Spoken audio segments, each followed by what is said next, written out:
안녕하세요. 이슈 애청자 여러분. 여러분과 함께 시장에 있는 이슈들을 짚어보는 시간 이슈 문을 활짝 열었습니다.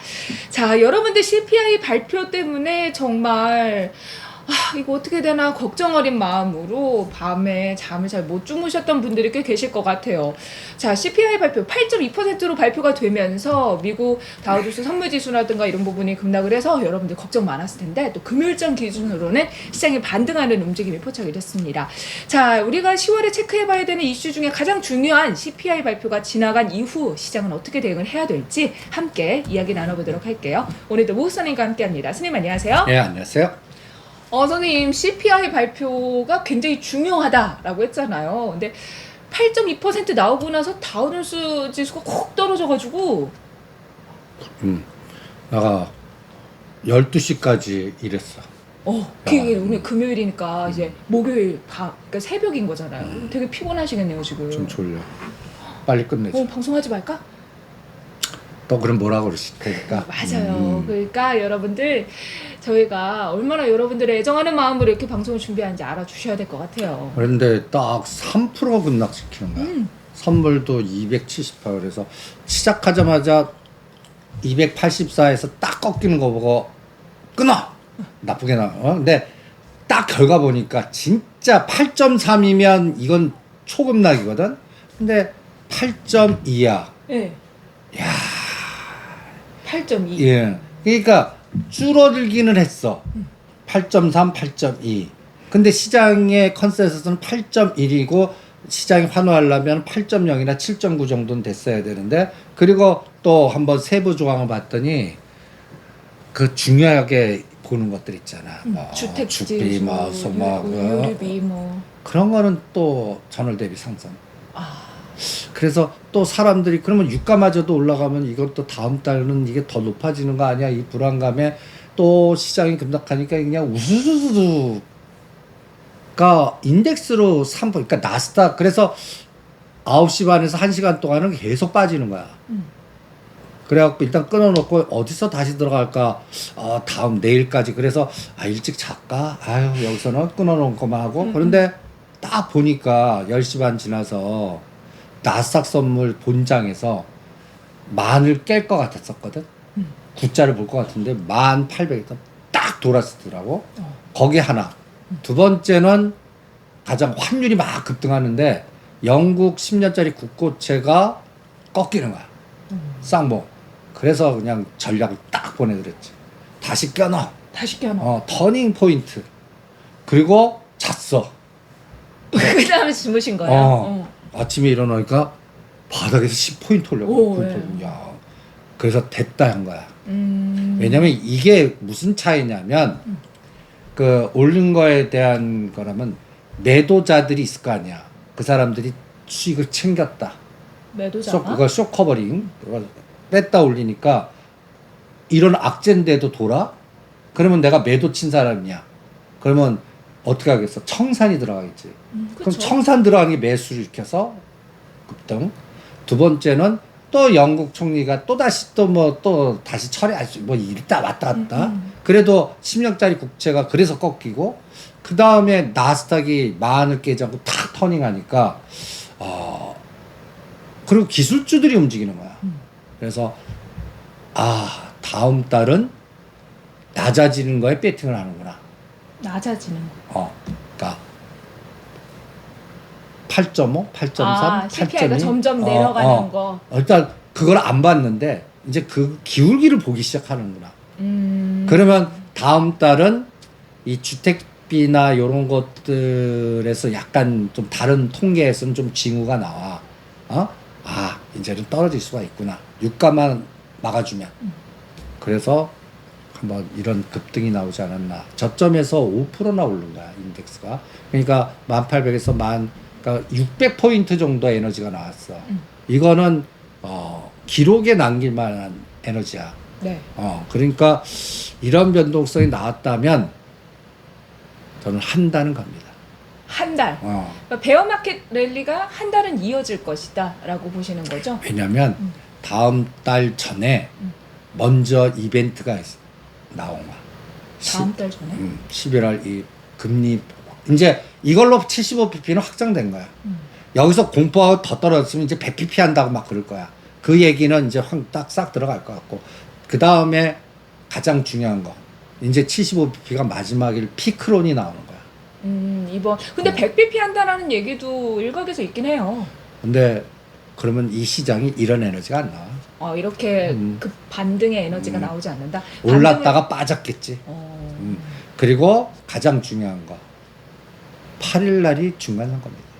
11월 8일. CPI는 그 이후입니다. 어. 그러니까 그럼 그게 뭔데? 정치권에서 판도에 따라 바이든 정부의 정책적 에너지의 속도도 노이즈를 낄 수도 있다. 그러면 반대 얘기를 막 금리 인상 속도가 정답이 아니야. 속도 조절해야 돼. 이제 그 소수론이지만 이제 이게 이제 점점 다치는 데가 너무 많잖아. 그러니까 그런 에너지가 이 네 가지 흐름이 겹쳐서 시장을 이렇게 급등시킨 것 같아요. 그러면 다음 주에 우리 요번에 떨어지기는 선물 기준으로 320에서 떨어졌거든. 네. 그래서 요번에 2100을 깨냐 안 깨냐 공포였는데 야간 선물 딱 보면 이건 무조건 깨졌다라고 200 직전 저점이 280이면 그것도 순간 깼잖아. 근데 종가로 287이니까. 그리고 오늘 290 얼마로 끝났냐? 290.9 이게 뭐야? 아유 눈이 침침해. 9 291 정도 끝났어. 그럼 뭐야?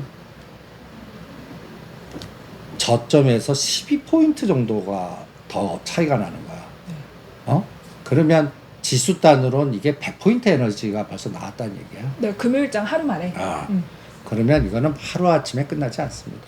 이렇게 찔끔 들어온 게 아니라 강하게 들어왔기 때문에. 근데 손님 목요일에 CPI 발표를 앞두고 또 옵션 만기일이어서 낙폭이 컸잖아요. 그래서 금요일의 반등 자체가 목요일장의 낙폭을 만회한 수준 정도로 보는 게 아니라 이제 추세 전환으로 보신다는 거죠. 그 정도 만회면 285에서 끝났어야 돼. 오. 285. 근데 이제 289까지 갔기 때문에. 290까지 넘었기 때문에. 그러면 어떤 논리가 나오냐면 이제부터 삼성전자 6만전자 치고 나가는구나. 그리고 수치도 보여줘. 그 사이에 그 공포에 삼성전자가 수량은 적지만 연속 매수야. 언제부터 연속 매수가 들어왔나요? 외국인들의? 9월 30일. 와우. 꽤 많이 들어왔네요. 사실 그동안 시장이 하락할 때 오히려 주각을 드러낸 건 SK 하이닉스였는데 삼성전자가 금요일장 기준에 오히려 1.2% 가까이 상승했고 SK 하이닉스의 상승률을 미비했거든요. 근데 외국인들은 계속해서 삼성전자에 들어오고 있었던 거네요. 근데 상승률은 SK 하이닉스가 더 커. 거의 20% 정도 줬고, 그 다음에 볼래? 요번 9월 30일 기준으로, 우리 9월 30일이 파생으로는 280 저점이야. 네. 그러니까 우리가 업종 차트를 딱 볼 때, 요게 2134야. 9월 30일이. 선물로는 280이야. 280. 그러니까 같이 연결시켜서 한번 일봉으로 한번 보자고. 280이야. 9월 30일. 요때부터 10월 3일 휴일이고 5일까지 294.5를 돌파. 그러니까 고점이야. 그리고 장중에 이걸 깼어. 야간 선물은. 그런데 본장은 이미 야간 선물이 10포인트 9포인트 올랐기 때문에 바로 갭으로 상승해서 시작했어. 그래서 저점을 안 깼어. 그런데 9월 30일로 하나, 둘, 셋, 넷, 다섯, 여섯, 일곱, 여덟, 거래일수 9일 동안 연속 매수야. 외국인들이 삼성전자를. 그치. 그런데 그게 얼마인가 한번 볼래? 9월 30일부터 외국인들이 매수한 순매수 누적 수량 말씀하시는 거죠? 1480만 주. 1480만 주? 그러면 금액으로는 8,300원. 그런데 그러면 전체 우리 한국 시장을 외국인이 9월 30일부터 현물에서 얼마를 샀나 한번 판단하면 샀을까 팔았을까? 외국인이요? 팔았어요. 샀어요. 1조 7천억 맞아, 샀어. 샀어. 거기에 8천억을 삼성전자 산 거야. 그러면 반 이상 삼성전자 샀지? 그 다음에 SK 하이닉스 볼까? 네. SK 하이닉스는 9월 30일 기준으로 얼마에 샀냐면 6,800억을 샀어. 그러면 두 개가 그러니까 두 개만 샀네. 아니 엔솔도 샀어. 그 거의 세 개가 그 외국인 토탈 산 거보다 넘어. 그러니까 세 개 갖고 땡겨버린 거야. 인덱스 땡겨버린 거죠. 그래서 다른 게 더 고통스러웠던 거야. 이거를 떨어뜨리라는 세력도 있을 거 아니야. 이거 뚫리면 큰일 나니까. 그런데 삼성전자 이게 1조 이거를 7천억을 사니까 뭘 빌려다가 때리겠어. 기아, 현대차, 뭐 다른 뭐 그동안 급등했던 거, 뭐 네이버, 카카오 뭐 이런 종목들이 그래서 9월 30일 맥점 대비 더 빠진 종목. 이 뭔가 찾는 게 중요해요, 그래. 그게 시장을 더 그 뭔가 충격의 매도를 빌려다가 더 급락을 시킨 대상들이 되는 거야. 네. 그게 카카오 시리즈, 하이브, 네이버, 뭐 한전기술, 그동안 방사주도 거기. 이게 그래서 여러분들이 그 각각 종목 갔을 때 9월 30일 저점과 10월 13일 저점이 똑같고 높은 거 주도. 지금 현재 더 빠진 거는 소외. 소외지만 돌았을 때 더 빠진 게 더 빨리 가. 처음은.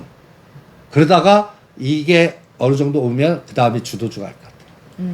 그런 것도 한번 실전에서 한번 파생 때문에 일어난 현상이니까 한번 실전에서 참고를 한번 해보시죠.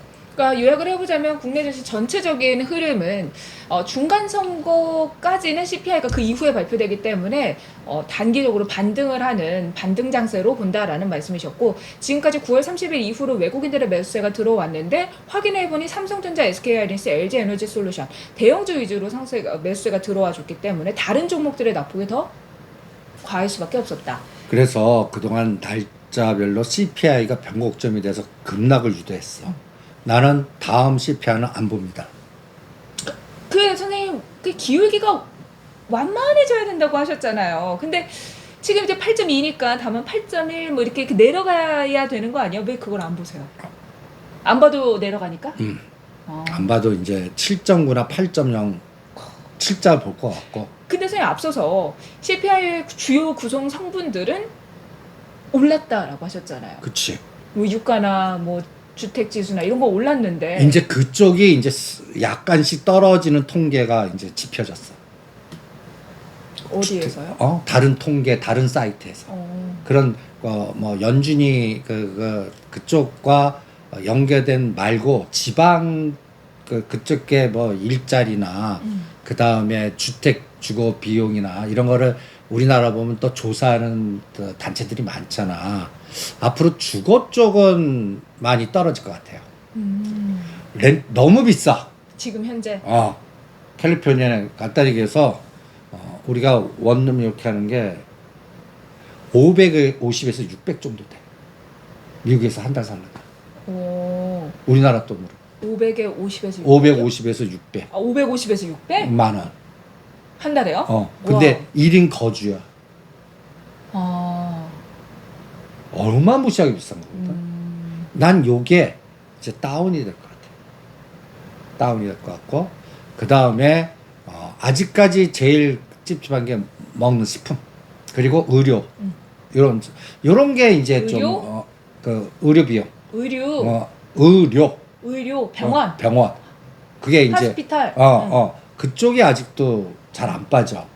그게 이제 그러니까 급격한 칠자를 보려면 이건 2-3달 지나서. 그래서 한 달 동안은 그래서 유가 변수만 체크를 하겠다. 급등하지 않는 한. 그리고 그러니까 또 이제 어느 쪽을 봐야 되면 그러면 우크라이나, 러시아, 또 감산 뭐 이런 거 봐야 될 거 아니야. 난 독일 닥스 10년짜리 영국 국채. 그래서 X축, Y축, Z축에 나스닥하고 닥스하고 그다음에 영국 10년짜리 국고채 아니면 달러 인덱스 이렇게 놓고 보시면 좀 느낌이 이번 에너지가 뭐라 그럴까 짧게 끝나지는 않는다. 그래도 중간 선거까지는 이라고 하셨잖아요. 그럼 한 달 정도인데 중간고사 중간 선거 이후에 만약에 그 바이든 정권의 우호적으로 나왔을 때 그리고 반대 진영으로 나왔을 때 그거에 따라서 어떤 차이가 있을까요? 그러니까 근데 거기도 통계를 보니까 상원은 바이든 정부고 하원은 트럼프 같아. 그래서 이제 중화될 것 같고 내가 가장 중요해 보는 거는 중국의 하늘길이 열릴 것 같아. 그러니까 미국의 변수는 그냥 그렇게 정리가 되는 거고. 근데 선생님 앞서서 기준금리를 인상하는 것이 능사가 아니다라는 의견이 나올 수 있다라고 하셨는데 상원은 바이든 쪽이 갖고 하원은 트럼프 쪽이 갖는다면 뭐 그런 거는 크게 에너지를 갖지는 못하겠네요. 왜냐면 이제 속도도 그러니까 서민 쪽이나 그 뭐랄까 힘든 쪽에서 약간 민주당은 조금 뭐랄까 좀 돈 많은 사람들의 그 귀족급 정도 라인들이 너무 많은 것 같고 그 다음에 그 무슨 벨트라고 그러지 그 서민 공화당의 그 자동차 만들고 뭐 이렇게 해서 트러스 무슨 그런 거 있어. 좀 약간 서민 그쪽에서 이제 주거 비용이나 의료 비용이나 먹거리 비용 이런 게 민감하거든. 네네. 그런 거에 따른 반감이 이제 많이 들어와서 이제는 속도 조절론이 점점 커질 것 같아. 그런데 하원마저도 그쪽에 에너지가 나오면 바이든 쪽으로 나온다면 아니 바이든이 아니라 반대 진영 반대 공화당 진영. 트럼프 그러면 입김이 더 세이지 않을까. 그러면 요번 75bp로 난 땡, 그 다음은 50이고 내년에 그 금리 인하해야 되는 속도가 지금은 얘기 안 하거든. 빨리 온다. 그러니까 하원은 트럼프 쪽이 우세할 것 같다라고 하셨는데 상원과 하원을 둘 다 트럼프 쪽에 가지고 간다면은 이런 쪽으로 될 거다. 아니지. 상원은 바이든 같아. 바이든이고. 그러니까 하원을 지금 공화당 쪽으로 하느냐 민주당 쪽으로 그치. 하느냐에 근데 따라서 민주당이 다 갖고 가면 이거는 더 강화되겠다. 더 강하게 기준금리 인상 쪽으로 기조가 강하게 갈 거고. 그리고 바이든 위주로 갈 거고. 트럼프 쪽이 되면은 속도를 조절하게 될 것이다. 그럼 그 변수는 그때 가서 우리가 또 체크를 해봐야 될 것 같고. 그러니까 이제는, 그 8일까지는 그래서 공격용이 약해진다. 그래서 우린 중국을 봐야 된다. 그래서 중국과 독일을 보자. 독일을 봐야 되는 이유는 유가나 이런 부분 러시아와의 변수 때문인 것 같은데 선생님 왜 독일의 국채 금리를 봐야 되는 거죠? 간단히 예를 들어서 달러 인덱스에 포함된 게 유로화, 엔화잖아. 근데 지금 유로화를 흔드는 게 러시아 우크라이나의 노이즈하고 영국 파운드하고 같거든. 그게 뭔가 그래서 요새는 1달러 1유로, 1달러 1파운드 뭐 이런 개념에서 아주 그냥 머리 지끈지끈하잖아. 그런데 이제 그 요동을 치는 변수들이 독일에서 천연가스, 그러니까 물가에 가장 민감한 게 천연가스, 그다음에 유가, 네. 그리고 윈터 이즈 커밍이잖아. 네. 그러니까 또 먹거리, 그런데 옥수수, 밀, 그다음에 천연가스, 유가 감산했는데도 올려놓고 지금 죽고 있어. 100불 치고 나가진 않아. 그래서 여기서 감사봐야 되지 않나. 이게 노이즈가 나오려면 푸틴이 뭔가 더 핵을 건드리는 그런 선택을 해야 되는데 거기까지 갈 것 같지는 않거든. 요즘 핵 얘기가 계속 나오긴 해요. 근데 나는 그 북한도 핵실험 이제 16일 날 보자. 핵실험 하는지 계속 쏘기만 하지. 그래서 저 북한은 저 미사일 쏘다가 국력 소모할 것 같아. 저 도어 쌀입니까? 근데 저거 국민들은 안 먹이고 뭐 과시한다. 근데 저기도 계속 미사일만 쏴봐라. 지금 우리 미사일 몇 번 쐈는지 기억하냐? 시장도 반응도 안 하고. 왜? 벌써 삼각편대가 형성이 돼 있기 때문에. 삼각편대. 미국, 일본, 우리. 그럼 쟤네들 그냥 미사일만 쏠 수밖에 없어. 그러니까 이 부분이 네. 예를 들어서 이게 공포 그러면 방산주 가야 돼. 그렇죠. 방산주 오늘 가긴 갔는데 흐르면 죽었어. 방산주 이슈 때문에 간 건 아니고 그쵸. 과대 낙폭에 따라서 다른 거. 상승을. 그다음에 그쵸? 요새 방산주는 또 그 이재명 그 노이즈 그리고 내년 또 이제 3월달에 또 전 정부의 태양광이니 뭐니 그러한 노이즈들 이런 것들이 껴있기 때문에 태양광하고 방산주 껴 있으면 한학으로 말씀하시는 건가요? 그래서 하지 말라 그랬잖아요. 그래서 요새 빌려다가 때리는 게 이제 그런 쪽이 주로 당분간에 부러진 게 한국항공우주, 하나 에어로스페이스, 하나 솔루션, 하나 시스템이 부러진 게 그런 형태 같아. 그러니까 대우조선해양 인수하고 뭔가 딱 자기네 불꽃 돈 많이 쓰고 와 맞아요. 화려한데 불꽃 시험에서 이제 한화 했는데 갑자기 주가는 그냥 재료 노출로 가지. 재료 노출로 가는 거야. 알겠습니다. 선생님 그러면 중국을 봐야 된다라고 하셨잖아요. 중국 하늘길, 일본 하늘길 열려가지고 주변에도 이제 일본 여행 갔다 막 하는 사람들이 생겨나기 시작해요. 근데 주가는 아직까지 에너지가 안 나오잖아. 뭐 하나토라든지 아시아나항공, JTC라든지 어떤 에너지가 나왔다는 얘기는 바닥에서 적어도 50% 이상 가는 게 나와야 돼.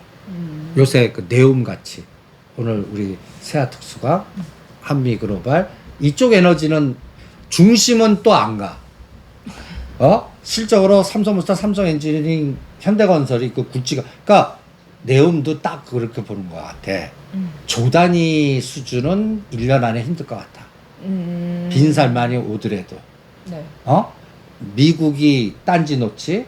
그다음에 감산해서 지금 러시아, 중국하고 붙어 있지. 네. 사우디 쪽 그러니까 국제적인 정치학 역학 구조로 CIA든 뭐든 작업 들어가는 것 같은. 자꾸 바이든이 찌르잖아. 그러면 찌르는 게 그냥 찌르겠어? 협박도 할 거라고. 그러니까 내부적으로 또 반대하는 인사들한테 또 뭔가 힘 빗실어줘 갖고 좀 억제 좀 하라 이런 작업을 할 수 있잖아.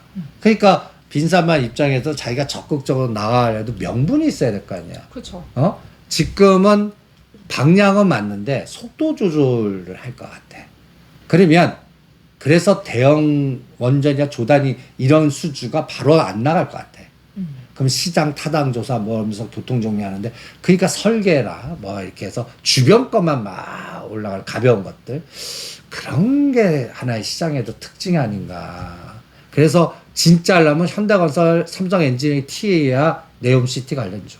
근데 완전 그거는 대형 수주가 이루어져야만 가능한 거잖아요. 근데 지금 국제 정치학 역학 구조로 그건 어려울 것 같다. 이번에 왔다 가시더라도 바로 MOU만 MOU는 종이거든. 앞으로 잘하자. 그리고 그거는 그게 없잖아요. 강제성이 없잖아요. 그러니까 그거 갖고는 실제로 우리 그 현대로템도 봐봐. 그 수주하고 막 수많은 기간 동안 한다 하고 왔다 가고 무슨 또 그 무슨 그 박람회에서 다 수주하고 MOU 매겼다 해도 안 움직이다가 실제 사인 들어가니까 돈 들어왔다 했겠지. 그때 갔지. 그게 한 6, 7개월의 인터벌이 있었어. 맞아요. 그것도 마찬가지야. 그럼 선생님 세아특수가 한미글로벌은 좀 잘 갔는데 때려야지. 그거. 더 가지 않을까요? 그러니까 요새 장은 그렇게 안 빠지고 이런 장에서도 간 거는 그 다음이 없는 것 같아. 아니 근데 사실 시장이 엄청 하락을 했을 때 버텨준 것만으로도 엄청난 힘인 거예요 사실. 그래서 오죽하면 우리가 농심 오리온 반 다 때려갖고 오히려 더 빠진 한국항공우주나 한전기술이나 현대건설이나 이런 DLNC나 특수 이런 걸로 가자는 논리가 돌았을 때 덜 빠진 건 해피하잖아. 그런데 갈 때는 요게 10%밖에 안 가. 오죽하면 SK하이닉스 뭔 팔아라 그러는 거야. 근데 선생님 앞서서 세아특수가 한미글로벌은 시장이 빠질 때 안 빠지고 버텨줬는데 이 종목이 지금 갔다라고 하셨잖아요. 그럼 농심 오리온도 상대적으로 덜 빠졌는데 갈 수 있는 거잖아. 갈 수 있지. 10%. 그게 10%다. 갈 수는 있으나. 농심 32~33만 원. 27만 원, 33만 원. 그러니 그거 팔아갖고 LG이노텍이나 밑에 더 빠진 GS건설에 돼 있어서 이게 30% 아니면 시스템한테서 30, 50 노리는 게 상대 속도 전략을 더 나을 것 같아.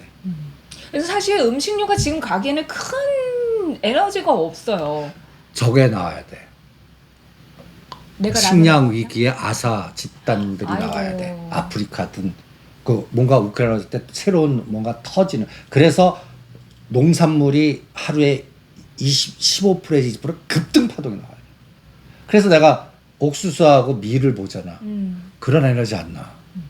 또 윈터즈 커밍하고 난리치고 막 뭐 천연가스 테러하고 막 해서 중단해서 노스트림 1, 2 다 끊겼다 하는데 천연가스 빠져.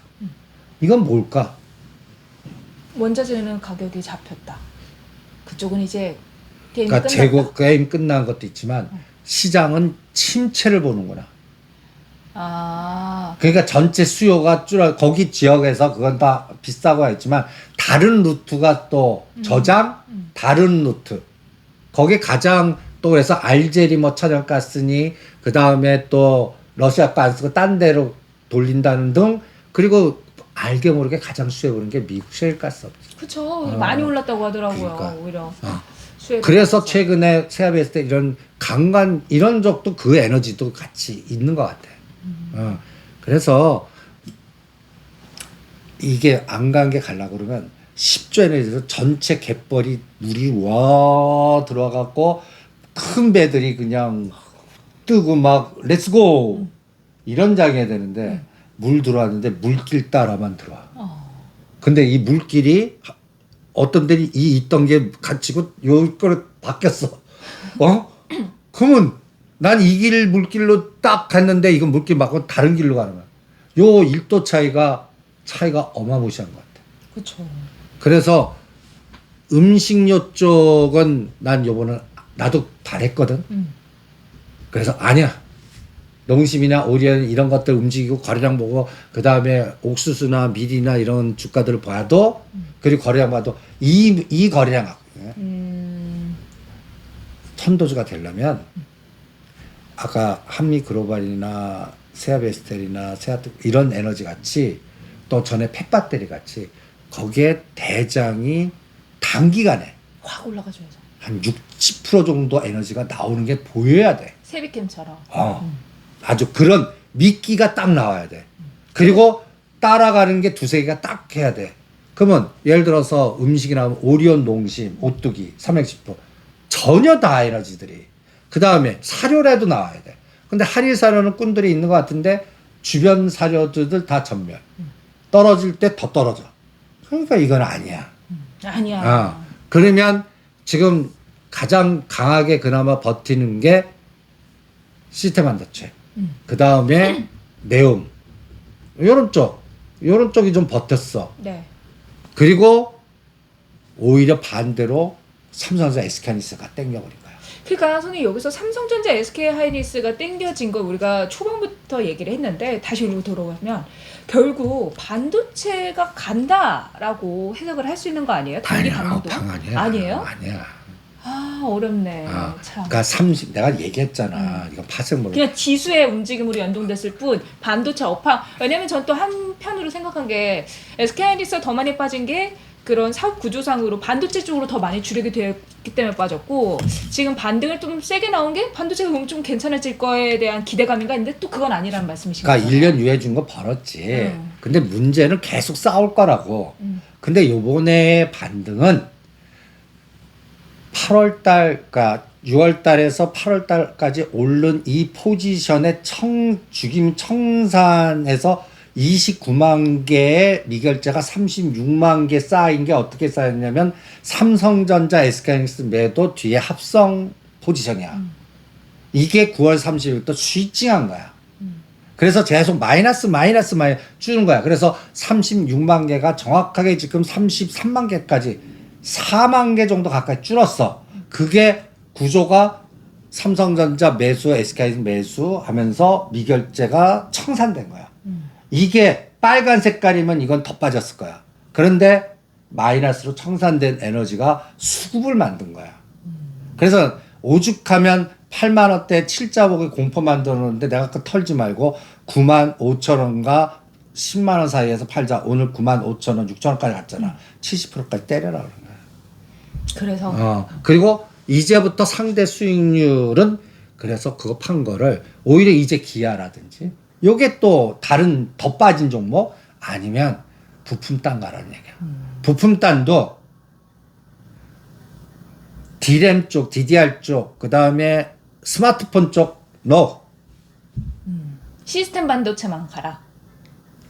이재용 부회장이 애면이 안 되지. 부자를 띄지.